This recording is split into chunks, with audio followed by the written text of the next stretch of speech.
desse instrumento para... Olá, estamos começando pela TV Horizonte, uma emissora da rede Catedral de Comunicação, o programa Religare.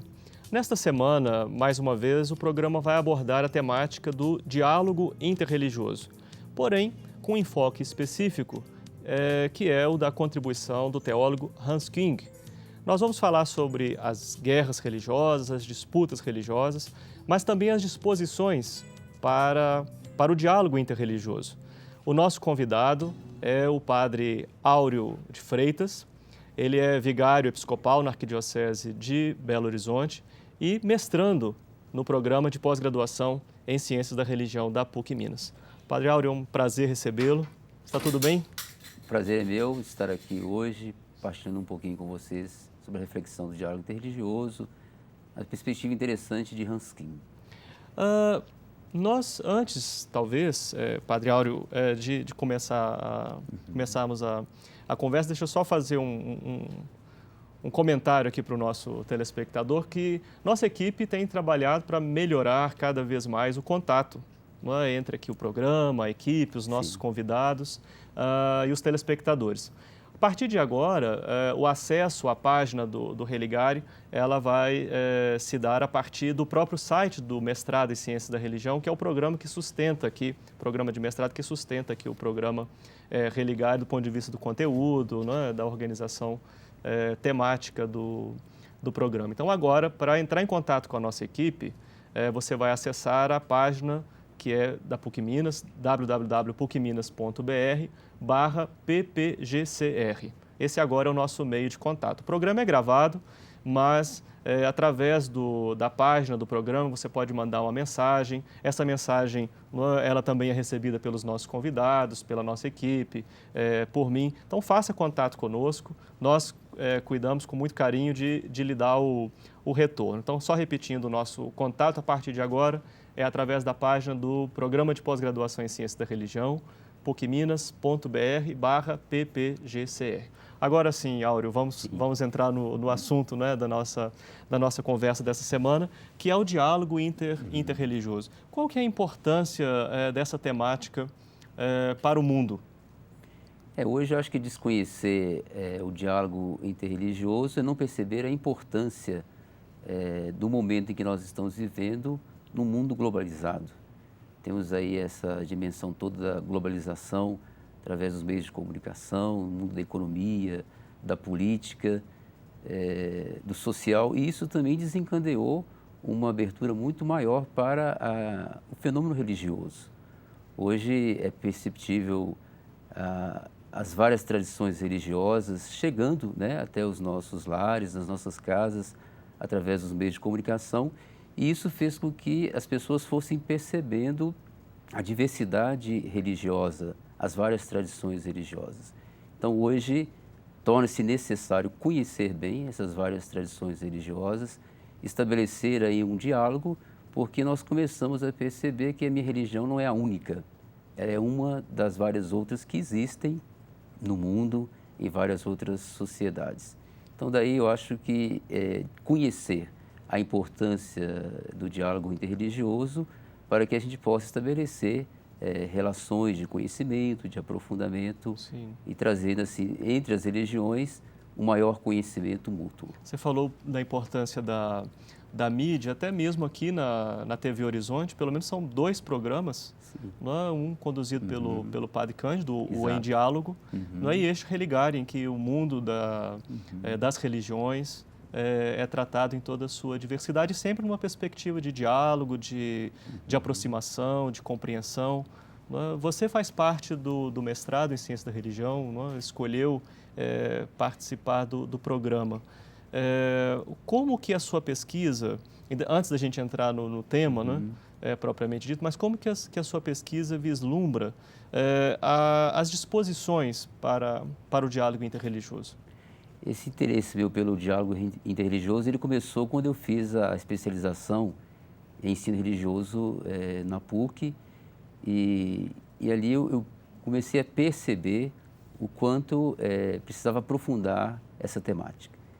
E dentro das propostas de estudos da especialização, eu me deparei, né, com o teólogo Hans King, e que trouxe essa contribuição a partir de uma tentativa de pontos comuns entre as várias religiões. Você podia Então, apresentar? antes Desculpe. disso, de falar propriamente, né, da proposta dele, essa disposição para o diálogo hoje, eu acho que ela interfere necessariamente na paz mundial.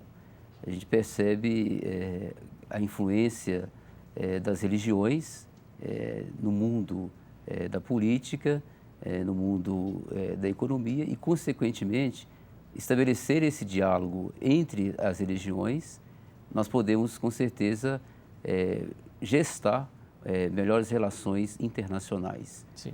O seu referencial teórico é o Hans King. Sim. Quem é Hans King?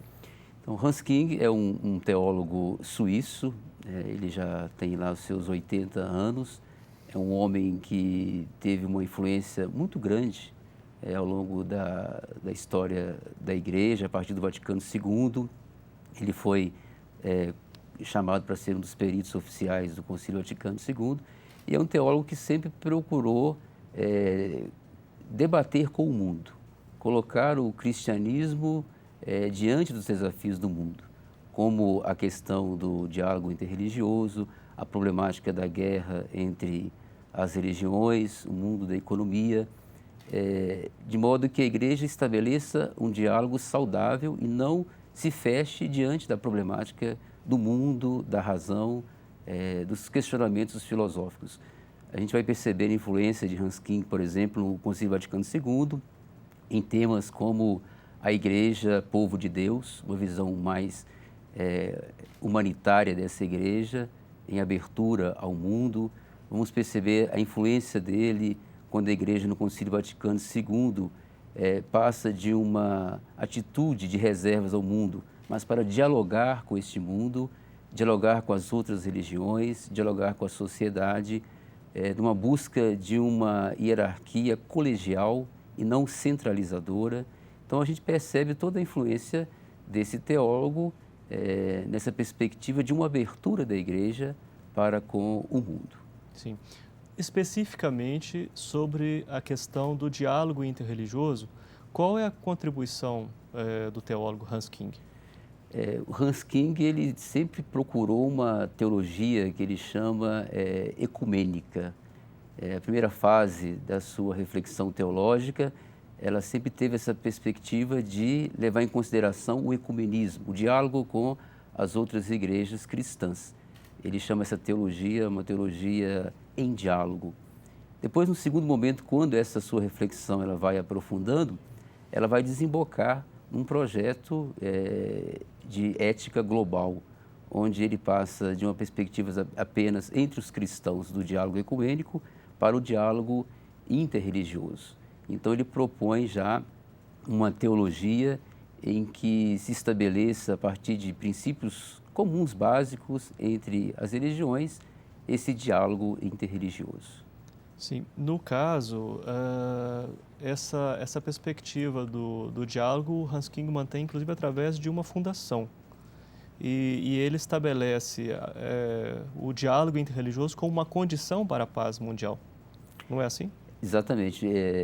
Esse chamado ethos mundial, essa fundação do ethos mundial, ela aconteceu a partir do ano de 1993, quando aconteceu em Chicago, né, o parlamento das grandes religiões. E Hans King foi um dos grandes motivadores, incentivadores e organizador deste parlamento, onde ele percebeu a importância de se estabelecer com as grandes religiões um diálogo. E a tese de base desse trabalho dele é a seguinte: não haverá paz entre as nações se não houver paz entre as religiões. E não haverá paz entre as religiões se não houver diálogo entre as religiões. E Hans King está convencido de que sem um projeto global de uma ética que resguarde o mínimo necessário para a sobrevivência humana, o nosso planeta está correndo risco, né, de se autodestruir. Então ele percebe aí a influência e a importância das religiões nesse processo, estabelecendo assim com os grandes líderes esse compromisso que basicamente nós podemos dizer que foi assumir esse projeto em 3 dimensões. Primeiro, seria o cultivo de uma cultura da não violência, então o respeito à vida, o princípio de não matar, consequentemente uma cultura da solidariedade, esse compromisso com um mundo mais justo, mais fraterno, também o compromisso com uma cultura da tolerância, que é o direito sagrado de divergir e não ver o diferente como algo ruim, mas como possa complementar a minha experiência. E, por fim, o respeito e direitos dos homens e das mulheres na dimensão de uma sexualidade entre o homem e a mulher sadia e que ajude ambos a crescerem no amor e na complementação. Nós vamos, no segundo bloco, então, aprofundar esses 4 pontos que você apresentou como necessários, né, para o diálogo. Nós estamos conversando com Áureo Freitas, ele é vigário episcopal na Arquidiocese de Belo Horizonte e mestrando no programa de pós-graduação em Ciências da Religião da PUC Minas. O Religare volta daqui a pouco, até já.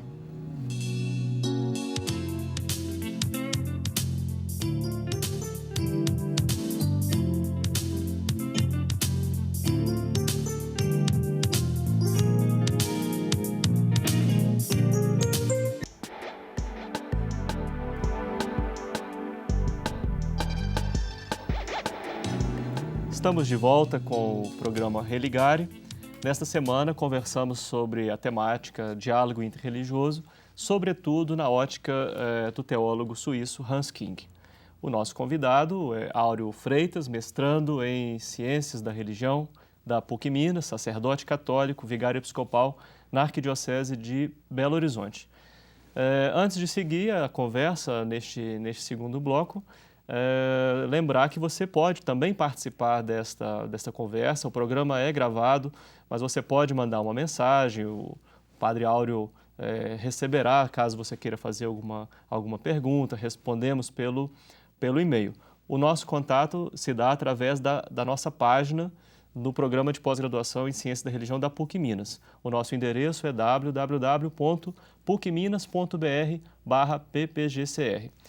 Abrindo a página, no canto superior à direita, você vai encontrar lá a entrada para o nosso contato. Nesta página, você fica sabendo detalhes da entrevista, você se organiza também para as entrevistas da próxima semana e tem um pouco também a memória dos últimos programas Religare aqui pela TV Horizonte. Bem, Padre Áureo, no final do primeiro bloco, você apresentou 4 disposições para essa ética global que envolvem muito a questão religiosa. Uma ética da não violência, o princípio da solidariedade, o valor da tolerância e também um repensar a sexualidade e o papel de homem e mulher na sociedade. Como que você desenvolveria ainda mais cada um desses tópicos, falando de sua importância, falando dos desafios em implantar cada um destes pontos num projeto de ética global? É interessante que o projeto de ética global, né, proposto por Hans King, a partir deste Parlamento das Religiões, elencaram essas 4, vamos dizer, dimensões que engloba a vida como um todo. Então, o projeto ele tenta resgatar justamente aquilo que deve ser o sentido da religião, que é a dignidade da vida. Cada religião, com certeza, tem o seu caminho próprio de chegar até a transcendência, mas o projeto está convencido de que uma religião, para de fato ser verdadeira e corresponder àquilo que é o seu objetivo, ela deve gerar a vida. Então, dentro desse projeto, se estabeleceu como um princípio básico para esse diálogo interreligioso e de uma ética global, essas 3 dimensões. A primeira, o compromisso com a vida, a cultura da vida.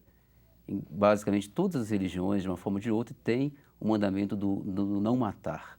Então, reconhece-se a vida como um dom sagrado, como algo que tem que ser respeitado, valorizado e desenvolvido. Então, cultivar em todas as culturas, a partir daquilo que a religião pode contribuir nessas culturas, esta cultura e este compromisso com a vida na sua diversidade. Não só a vida humana, mas a vida do planeta, esse cuidado com o cosmos. Então é muito interessante perceber que vai de encontro também a esse momento que nós estamos vivendo a proposta desse projeto. E, consequentemente, cuidando desta vida, esse compromisso com o não matar, desemboca numa cultura da solidariedade, que é um princípio também que se encontra em todas as outras religiões. Fazer ao outro aquilo que gostaria que fosse feito a si mesmo. Então, é a partilha, é a solidariedade, é o compromisso com uma cultura da justiça, de dividir os bens materiais, as riquezas naturais, de modo que essa vida ela tenha condições de desabrochar de maneira digna, conforme o querer e o princípio de todas as religiões, que é o Criador. E, consequentemente, também, nessa dinâmica desse cuidado da vida, na sua solidariedade, isso leva a perceber o outro não como um inimigo, mas alguém que eu devo estabelecer um diálogo respeitando a sua diferença. Daí a importância da cultura da tolerância, onde as religiões podem contribuir muito nesse sentido de ver o outro não como aquele que vem tirar-me a liberdade, mas aquele que me desafia ao novo, ao diferente, estabelecer com ele esse diálogo nesse sagrado direito de pensar diferente. E, consequentemente, nessa lógica também da diferença, acolher o ser humano como homem e mulher, aí a dimensão bonita do amar, do viver neste mundo, a dimensão da sexualidade, do respeito ao homem e à mulher, nos seus direitos e deveres. Sim, diante da vida. Você vem falando sempre consequentemente, dá uma ideia de que esses 4 princípios são indissociáveis, não tem como tratar de um sem tratar dos demais. Exatamente, a ideia de a gente perceber esta vida como um todo. E o projeto, ele parte desse princípio, é o cuidado com a vida. Agora, do ponto de vista teológico, Sim. Especificamente, né, como se dá o diálogo para Hans King? Então, Hans King está convencido de que esse diálogo ele pode acontecer justamente a partir da lógica daquilo que cada experiência religiosa traz no seu bojo. Então, ele coloca 3 princípios para estabelecer esse diálogo. Primeiro, ele fala do princípio ético geral. Então, a religião verdadeira, uma boa religião, se podemos assim dizer, ela tem em si que gerar vida. É o princípio ético. Seria contraditório uma religião que propagasse, por exemplo, a violência, a morte, a discriminação. Esse princípio, ele é básico para todas as religiões e é um critério para se estabelecer esse diálogo verdadeiro a partir da perspectiva de Hans King. O segundo é o critério que ele chama o critério religioso, que é perceber em cada religião a fidelidade à sua origem, à sua fonte, à sua espiritualidade, ao seu fundador. Se essa religião é capaz de hoje, nos desafios próprios do mundo, no embate com a sociedade e com as outras religiões, manter-se fiel à sua origem e, ao mesmo tempo, conseguir dialogar e estabelecer relações com as pessoas, com as outras religiões e com o mundo. E, por último, ele fala o critério específico de cada tradição religiosa. No caso, por exemplo, o específico do cristão, do cristianismo. Se essa religião, a prática, ela vai de encontro àquilo que Jesus foi, né? Se ela é fiel ao seu modo de ser, se ela transmite para a humanidade aqueles princípios básicos da vida, da convivência e da solidariedade. Agora me diga uma coisa, se todas as religiões propõe uma lógica da não violência, o princípio da solidariedade, tolerância, o papel do homem e da mulher, etc. O que explica, por exemplo, disputa religiosa, guerra religiosa? Isso não é algo contraditório? É interessante a gente observar isso, que o fenômeno religioso ele é ambíguo. A gente pode perceber ao longo da história da humanidade as religiões como caminhos assim edificantes da vida, do consenso, da dignidade das pessoas, mas ao mesmo tempo promovendo guerras, promovendo discórdias e discriminação. Então, acho que aí a importância dessa reflexão, no sentido de estabelecer critérios bastante plausíveis no mundo da racionalidade, da experiência do outro, e perceber que a religião muitas vezes pode ser usada de maneira negativa, não para construir, mas para destruir. Mas isso não está ligado à religião em si, mas o mau uso desta força de transformação, que é a religião, se bem compreendida como caminho de resgate e da dignidade da vida, ela pode contribuir em muito para a paz mundial, para o diálogo e para a solidariedade entre as pessoas, desde que a gente não tenha essa visão da religião a partir apenas de algo que é a minha verdade apenas. Nós estamos falando em diálogo entre tradições religiosas. Você fala do ponto de vista do cristianismo, especificamente do catolicismo romano. Qual é o papel que desempenha especificamente o cristianismo? Se você quiser ser ainda mais preciso, que papel desempenha a Igreja Católica nesse diálogo, concluindo a nossa entrevista? Eu vejo que hoje, depois do Concílio Vaticano II, a Igreja tem esse papel fundamental na abertura ao diálogo com as demais religiões, que é um desafio também, porque parte-se do princípio de que Jesus Cristo ele traz a plenitude da revelação de Deus. E, ao mesmo tempo, a Igreja é desafiada a se deparar com outras religiões que também são caminhos de salvação. Então, como reinterpretar ou interpretar essa verdade nossa, cristã, teológica, a partir da experiência, de fato, do diálogo interreligioso. Então, acho que o caminho tem sido aberto, existem muitas reflexões interessantes e o que é mais importante é ressaltar, no meu ponto de vista, que o cristianismo, na sua essência, naquilo que Jesus propôs como caminho de encontro com Deus, que passa pelo outro, ele tem essa possibilidade enorme de abertura ao diferente, de dialogar. Padre Áureo, eu agradeço muito a sua presença aqui no Religare. Deixo também meus cumprimentos ao seu orientador, professor Paulo Agostinho Nogueira Batista. Agradeço também por você ter nos acompanhado nesta conversa no Religare de hoje sobre o diálogo interreligioso na perspectiva do teólogo Hans King. Estaremos juntos no próximo Religare. Um abraço muito cordial e até lá!